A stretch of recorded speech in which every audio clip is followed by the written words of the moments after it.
Welcome to the Story Never Stops podcast. I'm your host, Becca. By coming on Rural Servants, sending students, or giving financially to the ministry, you have joined the story of what God is doing through Rain Ministries all over the world. But the story doesn't stop when the summer ends. In fact, it is only just beginning. In this podcast, we will be highlighting the stories of those who have been impacted by rural servants and how that story never stopped. Hi, welcome to the Story Never Stops podcast. I'm your host, Becca. I'm really excited to introduce you to Julianna. She commented on Facebook, and I immediately reached out and was like, hey, do you want to be on the podcast? And she was like, I'd love to. And I was like, great. And so here we are like a week later. So Julianna, welcome to the podcast. Thank you. I'm excited to share my story.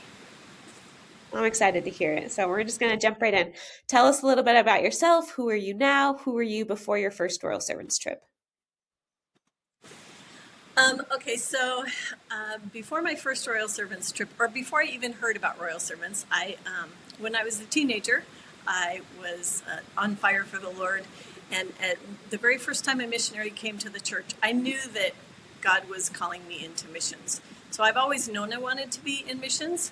But then life got in the way and it ended up not happening right away. So, but right now, I am a missionary. I am with Youth for Christ in South Africa. I'm the center director for a very small pregnancy help center, as well as we do ministry in the schools here in this little community. Awesome. All right, so where did you go on Royal Servants and when did you go? Okay, so I first heard about Royal Servants in 1983. My husband's youth pastor took our college-age friends on a trip on way back then, probably EuroQuest it was called. And he came back from that trip, and my youth pastor said, I'm stepping down from ministry with this church and going to work with Royal Servants. So for many years, we received his email newsletters, and his newsletters, they were paper back then.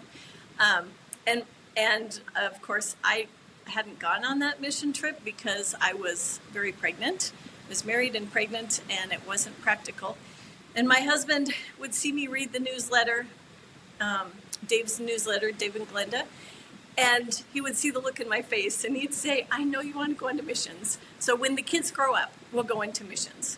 So we were young, and so I had my 3 daughters, one right after another, so that I would be young enough when they grew up for me to go into missions. So my first mission trip, in 2003, so we have to skip ahead like 20 years.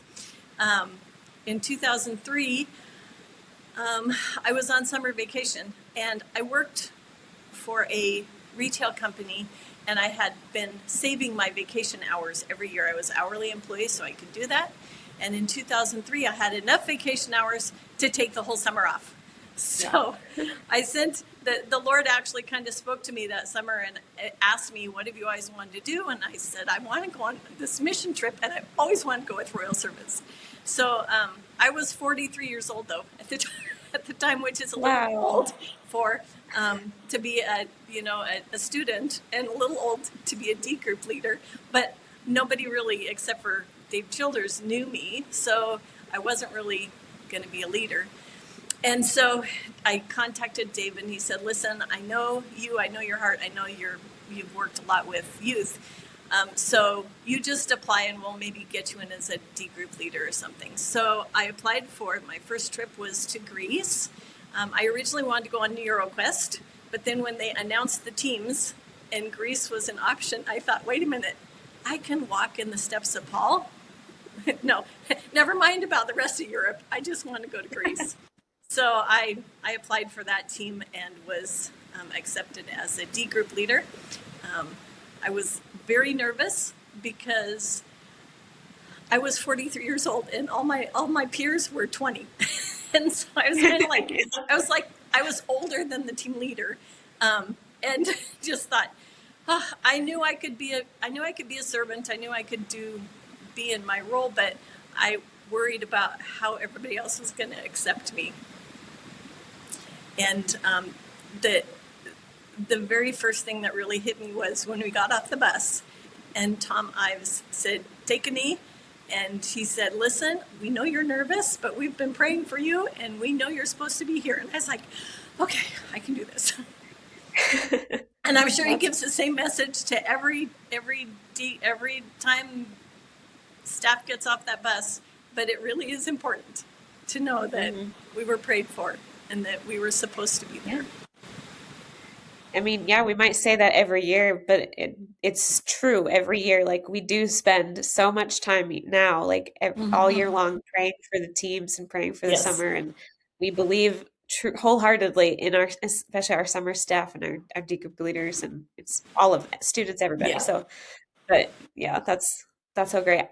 I didn't know any, like, I mean, I skimmed some of your thing, but it was a busy week, but I'm like, wow, I didn't realize your age and stuff. I'm like, I love that so much. That's so amazing. Yeah, Like, I'm sure I was the oldest ever D group leader. I don't know if anybody else has come since, but there was a few years ago, and I don't remember what, like, maybe she just like joined the team, but there was a woman that I met on Royal Servants, like, and she was like in her 60s or even older. I would like, go again older. now if I were in the States, if I had a summer off, I would most definitely go again.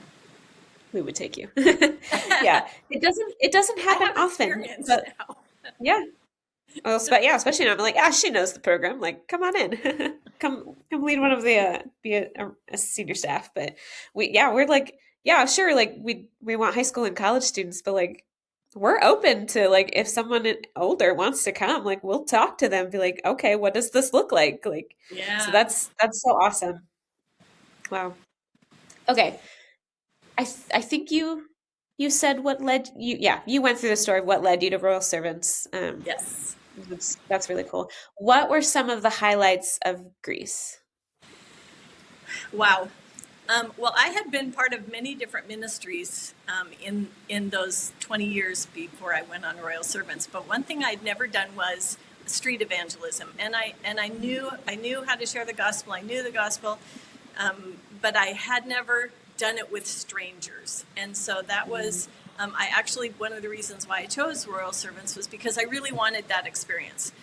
And so I remember Greece is very hot during the day, and our first town we stayed in was Leptikaria. Yeah, Leptikaria. It was just this like little tiny, you wouldn't even be able to find it on a map hardly. And it was a place where other Europeans vacationed.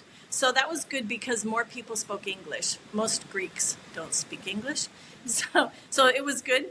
But during the afternoon, when we had time to go do street ministry, everybody was taking a nap because the Greeks all take this the afternoon siesta thing.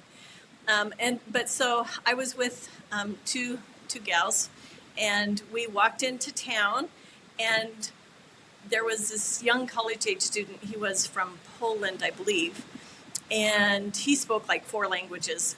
And we got into this conversation, and he said, I know about God, but I don't know if I can't believe, in Genesis that God created the earth in 6 days.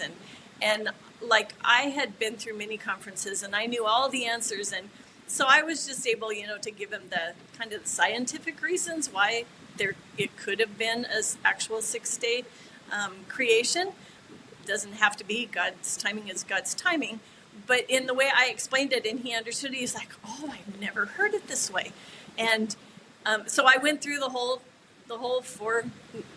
the questions and got him to the very end and asked him if he wanted to accept Jesus now. And he's kind of like, I think I'll wait. And so I left him. We had like little pamphlets in every language. So I think he could speak 3 or 4 of the languages that I had. And, he took one and left. I don't know whether he ever did, but I had that experience that I always wanted. And I was just so excited that I did it because I know how to share with my friends and my family and my coworkers, but I'd never shared with a stranger. That was number 1. Yeah. But the second one was even, I guess, more interesting. We had, our team had moved from that little town, Leptikaria, up to a Bible camp outside of Thessaloniki, which is, we were like a bus ride outside of Thessaloniki. And while we were at that camp, the 2004 Olympics torch was being passed. You know how it runs through different cities, was going to pass through Thessaloniki. So Scott Pease, our team leader, of course, we don't know anything that's going on. We're just told every day in the morning, we're going to go do this. Tomorrow we're going to, we don't even know tomorrow what we're going to do. And so he told us in the morning, this is what we're going to do, that the torch is passing through Thessaloniki. So we're going to go downtown along the parade route and hang out, because there's going to be millions of people. There's over 1 million people in that area that are going to watch this parade. So you're going to have lots of opportunity to talk to people. There will be lots more people speaking English, and, they will ask you, so why are you here? And, why are we here? Because we're here to share, about Jesus. So we were all excited. So I had my two other students with me, and we go down there, and yes, there was miles and miles of people waiting for the torch to pass by. Jackie Chan was part of that torch bearing. That was kind of fun, because he was. Oh. So we were there early, and we were the second people behind the ropes. So there's one little row of people in front of us, and we were there for a good, I think, 3 hours before it started. Then the whole thing happens, but we didn't have any conversations. Like, we talked to a lot of people, but didn't really have any deep conversations, and it was kind of disappointing. And we went back to our camp, and okay, people shared what happened, and I felt like nothing really happened. And then I forgot a little part of the story. The day before the torch passed, we had the option of going on sports ministry or a prayer walk through the little local town that was just right next to the camp. And so I'm not a sports person, never have been. So I thought, okay, I guess I'm going to go on this prayer walk. I had never done prayer walking before. And so we go on this prayer walk, and we walk around the little town and prayed over different things and different people and different areas, and stood in front of the Greek Orthodox Church and sat there and prayed for them and prayed for the church. And when we walked home, nothing really spectacular happened. So that was the day before we went to Thessaloniki. Then we go do the Thessaloniki thing. Now, the day after Thessaloniki, we're going to do servant ministry. And everyone said, we're going to walk into town, and you find somebody to help. Ask them if you can help them. If they're sweeping the street, you can sweep the street, or take a garbage bag with you and, collect garbage along the way, and people will ask, what are you doing? And then you can tell them you're, here to serve. So I'm with the same two little girls that were with me in Thessaloniki, and we're walking along the street, and there's a lady sweeping. She had a tree that had a bunch of leaves and flowers that had fallen on the street by her house. So she was out there sweeping the street. So we asked her, can we help you sweep your street? And she said, now this is the town that we prayed in 2 days ago. She said, you were at the torch bearing thing yesterday. Of those millions of people, she was right next to us. And she didn't talk to us, but she overheard us talking. So all of that prayer, the 2 days before, put her and me in the same place at the torch bearing in Thessaloniki. And so then she said, I'd love to hear more. Do you want to come to lunch tomorrow? So we got permission from the team leader I don't know what we're doing tomorrow, but I'll find out, and I'll see if I can get permission. So we got permission, and the next day we had lunch at her house. She made us really nice macaroni and cheese. I still remember what we ate. And we just had a really nice conversation with her. But for me, it wasn't even so much about the spiritual conversation I had with her. It was about how God used the prayer walk to bring two people who would have probably never met before together. And then we did the servant ministry, and she was the one that we offered help. Only God can put those things together. And that was very instrumental in even what I do today in ministry, is that prayer ahead of time. We just yesterday, today is the first day of school. No, sorry, tomorrow's the first day of school. We just had our summer vacation. And so tomorrow's the first day of school. So yesterday, my staff and I went to the school, and we prayed over the different classrooms and the areas. And we know there's one little hideout where everybody smokes when they're not supposed to be smoking. And we prayed over everything. So I love that. we're looking forward to what God's going to do this year. Yeah, that's so exciting. I love stories of divine appointments like that, where you're just like, obviously God did this, like, and that's so cool. Nothing else. Yeah. So what was the story that God started in your life that summer? So I had said I'd always wanted to be a missionary, and in my early years, before when my children were very young, I had this guilt that, and I really had Satan condemning me on my shoulder, saying, "You can't be a missionary. You got pregnant before you got married. You're not good enough." And that the lies, and in those very early years, and probably my children were very young, I was in a Bible study with the book of John, and when Jesus redeemed Peter, it was just like he said to me, "Julianna, what have you always wanted? I know you love me." And I'm like, "Yes, I love you." And he said, "Then feed my sheep and take care of my lambs and take care of my sheep." And I'm like, "Okay." So from in my early years up until this now 2004 trip, I was involved in every place of ministry I could be, teaching summer vacation Bible school, and backyard Bible club with Child Evangelism Fellowship, and Awana leader, and Bible Study Fellowship, every position in BSF that you could be in. So I did it all. Whatever I could do, wherever I could serve, I was going to serve. So, but I wasn't. I felt like I was being a missionary in my work and in my home, but I still knew God put that in my heart to be overseas. And so when at the end of the 2004 trip, Scott said to me, he said, "Julianna, we'd really like to have come back in a higher level of leadership, because we know that you can do more, but we also know that you don't have any more vacation time," because I had used up all of my vacation hours for that first 2004 trip. And he said, "But if you can work it out, then we'd love to have you come back next year." And I knew I didn't want to do it again, but I only had 4 weeks of vacation again now left. So he said, just watch the roster for when the teams are posted in October, whenever, and apply for a team if you're able to work it out. And so I didn't know how I was going to do it, but I applied. So the following year, Jake Mulvihill was going to take a team to Greece and Turkey. Okay, now I'd been to Greece, but now I could go to Turkey. So I was like all about, I want to go to Turkey. And I knew I had worked with Jake on the Greece team, so I knew Jake, and I knew I could, work well with the team.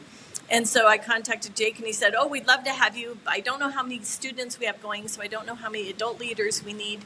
So just, let's hold on, and I'll let you know when I know." So that was in October. November, still praying. December, still praying. January, still praying. Jake sends me email. "I don't know yet how many kids we're going to have." And so I'm thinking, okay, but I only have 6 months to raise funds, and I have to work out what I'm going to do at work if I go on another summer mission trip. And so I was kind of looking at other options.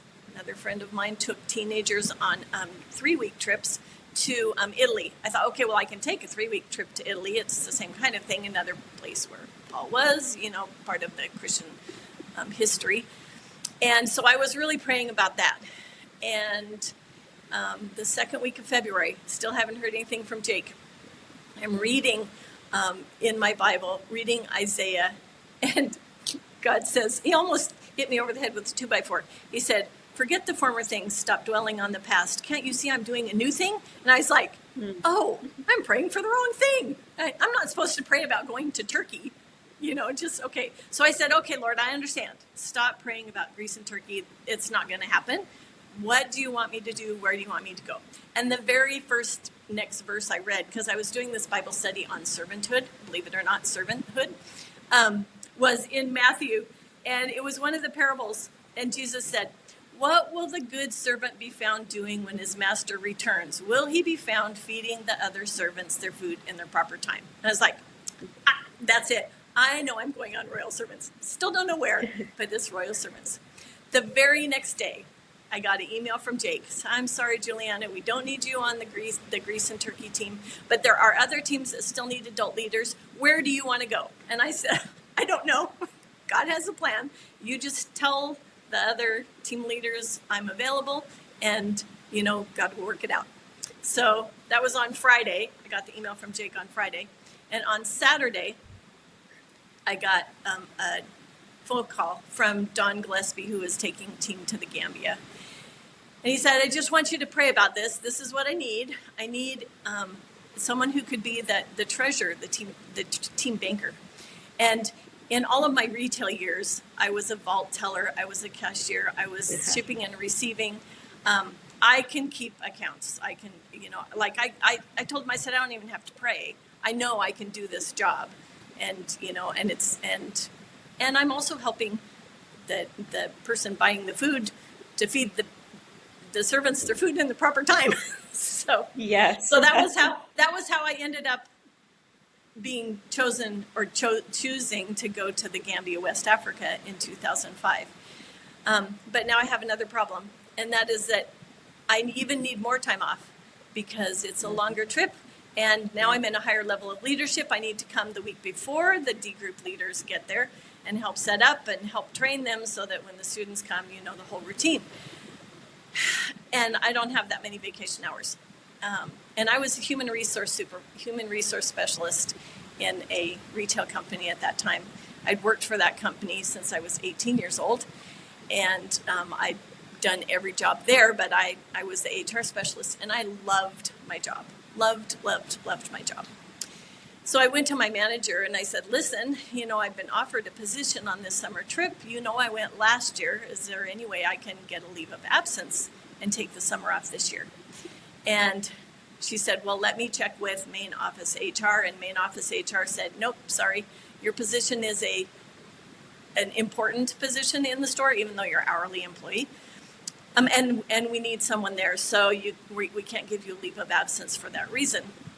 So my manager said to me, she said, this you have another option, and that is to step down from your full-time position, become a part-time cashier, so that you have part-time hours to get 20 hours a week every week while you're gone, and keep your salary and benefits and all that kind of stuff. And then I had a birthday and a holiday in there too, so I was able to take 9 weeks off. So I posted my own job open, took the job posting down to the employee board, put it up on the board, and then I ran back to the warehouse and just I can't believe I just posted my very favorite job ever.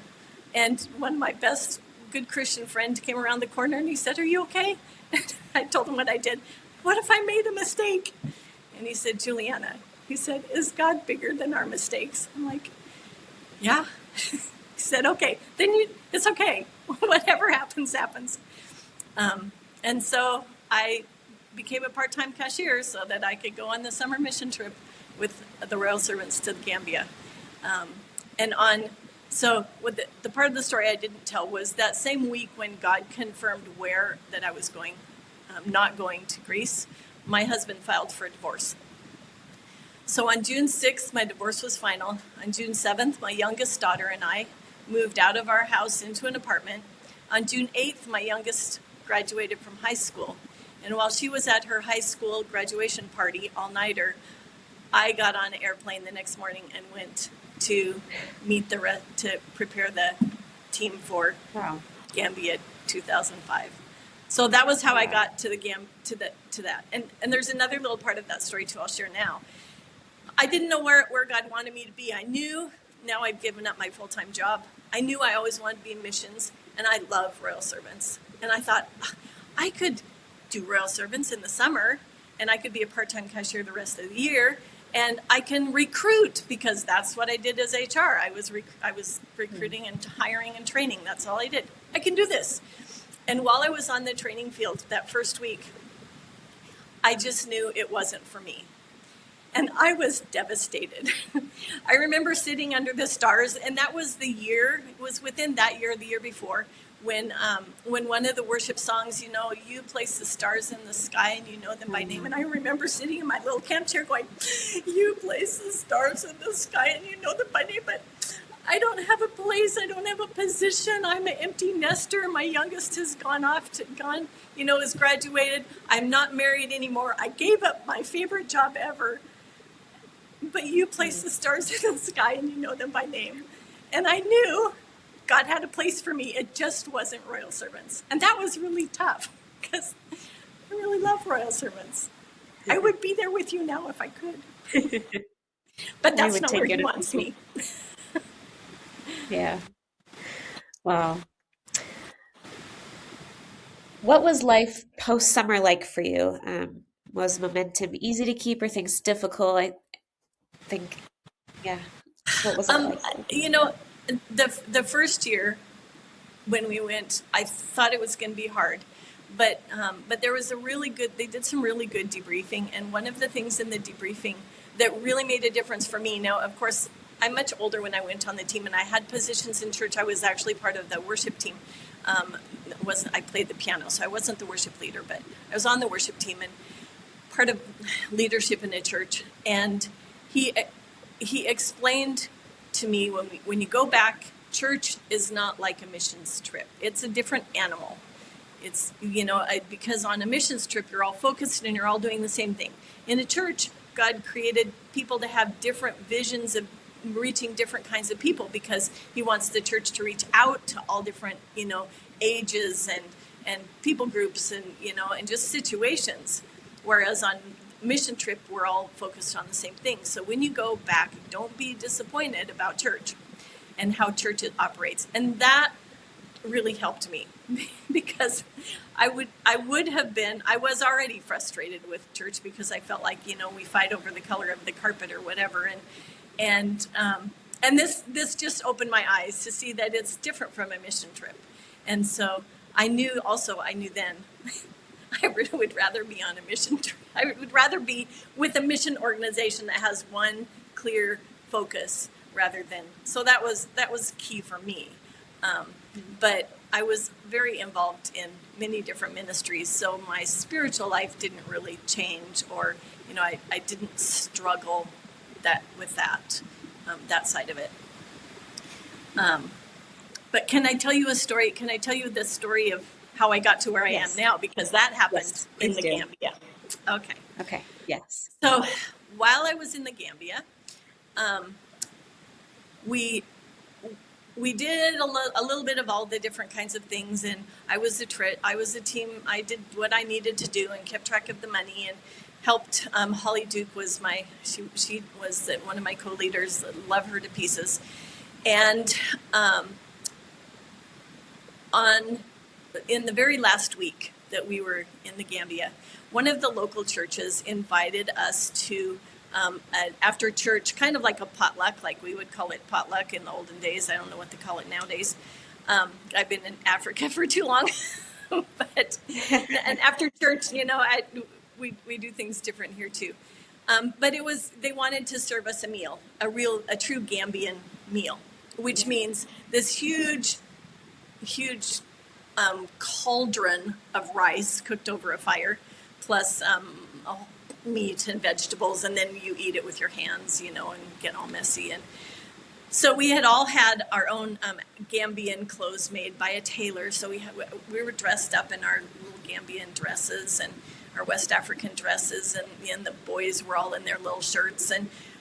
But they had told us that we were there with a bunch of college students, and so if we wanted, we could change into shorts and play sports, play volleyball or whatever. Now, I'm thinking to myself, I thought, no, I'm going to stay in my Gambian dress, and I'm going to be a proper African lady all day. And it was very hot there too. I think God used that to prepare me for South Africa, because it was probably also 95 degrees there that day.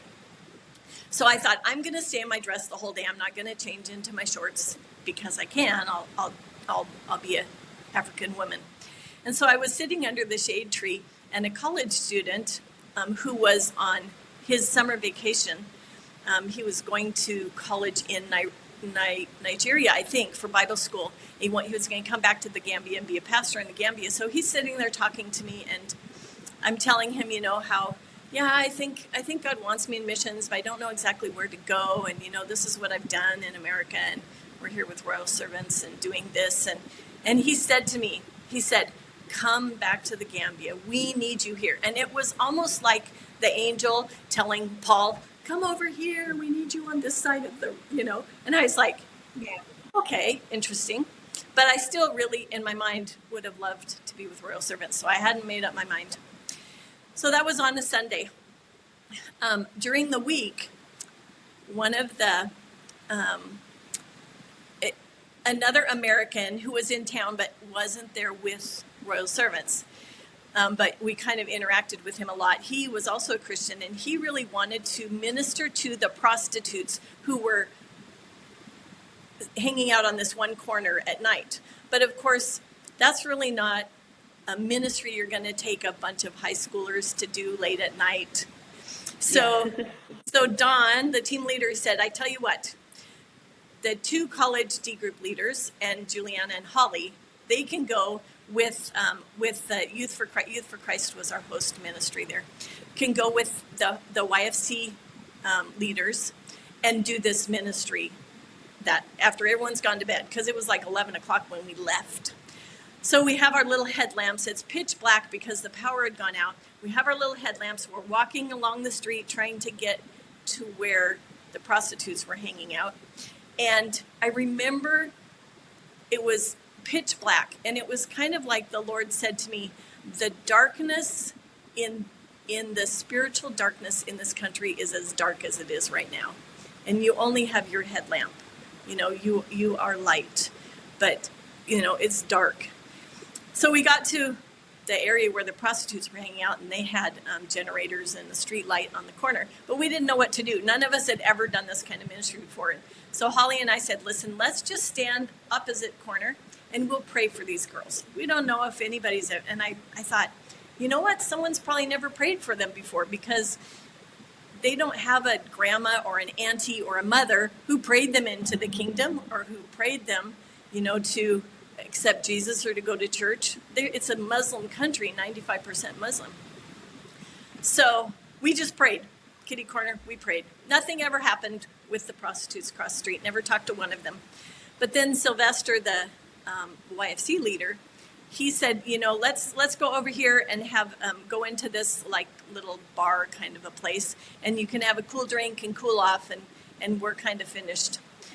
So we walked into this bar, and we all ordered a Coke and sat down, Holly and the two college students and myself, and I was on the one end, and there was these two gentlemen next to me. And, in Africa, you may not know, but you shake hands with everybody. You greet everybody, even if you don't know them, So I greeted them, and I went to shake their hand, and they're kind of like, we can't shake hands with you because you're a woman and we're Muslims in a bar where they're not supposed to be. But I said, okay, that's fine. I respect that. So we have this conversation, and they ask me, what are you doing in Africa? So I get to tell them what we're doing in Africa. And we have a lot of conversation about Jesus, actually, and it was a very spiritual conversation. And it was time for us to go. And the other gals had been ministering to the bartender. Actually, they had some really good conversations too. And so I said to them, listen, guys, we have to leave now. It was a pleasure meeting you. I just want to leave you with this one thought, and that is that I know where I'm spending eternity, and I know you don't know.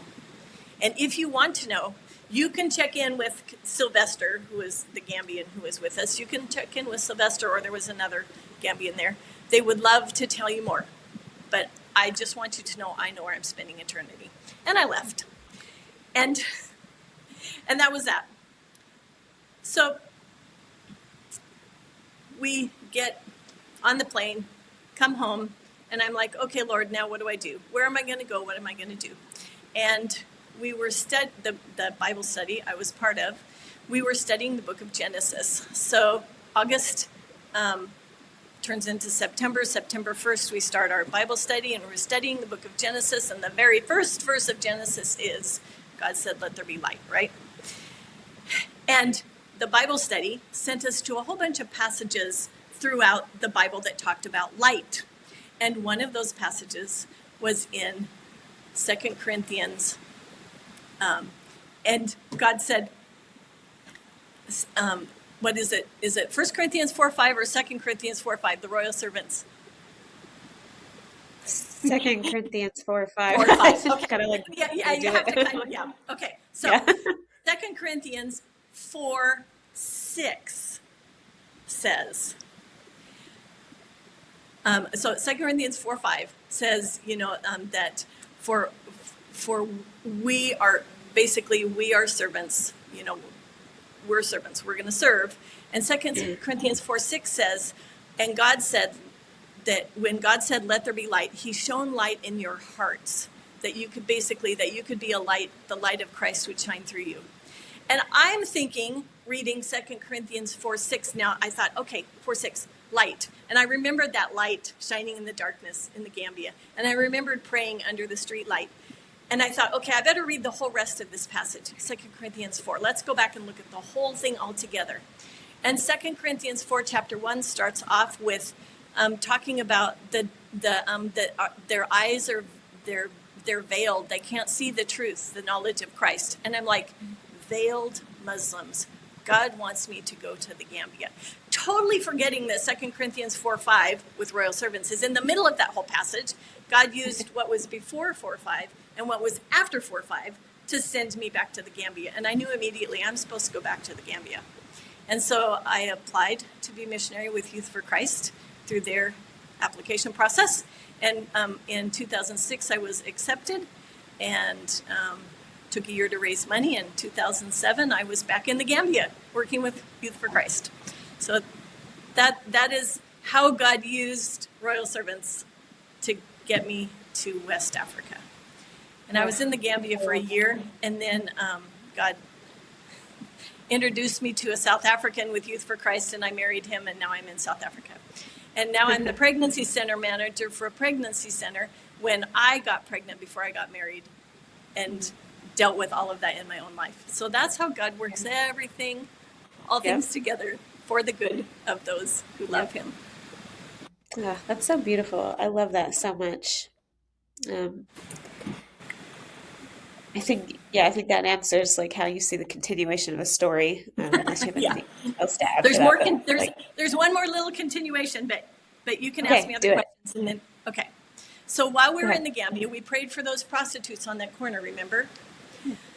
About now, my years may be wrong, but I would say almost 10 years ago, Youth for Christ. There was another Youth for Christ missionary who really felt called to work with a ministry to create a safe place for victims of trafficking. And so with Youth for Christ, she went to the Gambia, West Africa, and started a ministry for those prostitutes on the street corner that we prayed for way back in 2005. Mm-hmm. So there is now a ministry in the Gambia that is working with the trafficked women that we prayed for back in 2005. I just thought that was pretty cool. That's so great. That's beautiful. As you look back, what is something that you wish you could tell your younger self who is coming home from Royal Servants? Well, who's coming? I think I would have told my younger self to go on Royal Servants when I was younger rather than waiting till I was 43. But mostly, I would tell my younger self that no matter the mess that we get ourselves into, whether we make mistakes or other people make mistakes and it affects our lives, God will use it in the future. So, be light wherever you are, shine wherever you are, do whatever you can do to the best of your ability to glorify the Lord, and he will use that. In the ministry I'm in right now, I can't tell you how much I learned as HR and as a cashier and as a vault teller and shipping and receiving. All I do is admin. But I do it really well because I learned how to do that, all those years ago. Yeah. And the ministry I get to do in the high schools, a lot of that is affected by what I learned on Royal Servants and using the current situation, whatever it is, whether it's a crisis or whether it's somebody does something to make your life worse. God can use that. He can use it now, but he can also use it for the future. And I'll tell you one other little story about how the story continues in 2020. I've been in Africa since 2007. I have 3 grown children and 5 grandchildren, all in Washington State. And I don't get to see them very often because, as you know, my time zone difference is so different. When I'm awake, they're asleep, and when they're asleep, I'm awake. So It's really hard to catch them, especially during school days too. But so 2020, I hadn't been home for 2 years in 2020, and I was so looking forward to my vacation, my trip to visit my family in the summer of 2020, June 2020. I had my ticket bought and everything. And because I follow Royal Servants, I really was aware, what is Royal Servants going to do with their summer mission trips? And I was following on Instagram, following every post and praying, for Tom and for all of you. And I knew that it had to be a hard decision. And it was announced, that I wasn't going to be able to go to the U.S. And I hadn't seen my family for 2 years. And I was devastated. And within just a week of that, Tom made the announcement that Royal Servants was going to have to cancel their summer team. But he said, and I can almost tell you word for word, he said, I want to radically challenge you. I want you to radically thank God that you are not going on this mission trip. And because God has something for you. And I'm like, okay, I will radically thank God that I'm not going to the U.S. this summer, just like Royal Servants are radically thanking God that they're not going on their summer mission trip. By July, God made it very clear to me why I needed to be in South Africa. And I am so glad that I was in South Africa to deal with some things I needed to take care of here. Because if I'd been in the U.S. and had to take care of those things long distance, it would have been so stressful. Yeah. So even in 2020, the Royal Servants story still goes on in my life. And thus I follow Royal Servants because it's always good advice. No, it's so great. Wow. Julianna, thank you so much. Your story brought me to tears. It encouraged me, and I know it will be encouraging our listeners as well. I already have people's names in my head of I got to make sure I remember to send this interview to them. They're not even a part of Royal Servants, but her story I think would be beneficial for them. So thank you for following God all these years. Thank you for being obedient to Him, and that's just, it's so cool. I've loved hearing this story. So thank you. For maybe one day He'll let me back on the Royal Servants field. We're here. We'll take you. But it's just a matter you can go back to States. Yeah, I don't know that my husband wants me gone for that long. Yeah, that does get harder. Awesome. Well, to close us up, would you mind praying for our alumni and for our future students to come? Most definitely. Heavenly Father, we thank you that you place the stars in the sky and you know them by name. And you know each person who is praying about going on Royal Servants this summer. You know each of the staff members. You know the team leaders. You know the particulars of where those teams are going to go and the situations surrounding that. And so I lift up every aspect. I lift up the fundraising, Father. It's challenging, it's scary, and yet I know that you provide. You'll provide for every one of them. And so I just pray you would give those students courage as they're preparing to go on the trip. I pray that you would give them just the boldness to ask for the funds, and that they would trust you for everything that they need for this trip. I pray for them while they're on the trip, Lord, and the things that they're going to learn, that they will take them to heart and truly allow you to make the changes that you want to make in their lives, and when they leave Royal Servants at the end of the summer, they can look back and see how you worked in their lives. And I pray as they leave Royal Servants at the end of the summer that you will continue to show them how you want to work in them and work through them, that it doesn't have to be on just a summer mission trip, but in their own lives, in their families, with their friends, and at school. You will use them for their good and for your glory. And so we just pray all of this in Jesus' name. Amen. Thanks for listening to this week's episode. Whether you're listening to this episode on YouTube, Spotify, Apple Podcasts, or elsewhere, would you do us a favor and interact with this episode? If Royal Servants impacted your life in a positive way, then help us spread the word by liking, commenting, and reviewing wherever you're listening in on. Know someone that could benefit from a summer on Royal Servants? Tell them about us. Still keep in touch with your team? Make sure they know about The Story Never Stops and help them stay engaged with a story that God started in their life through Royal Servants. And do you want to share your story with us? Email me. I'd love to hear from you. You can find all the information in the show notes, and then tune in next week for another episode. And remember, the story hasn't stopped now that you're home. It's only just beginning.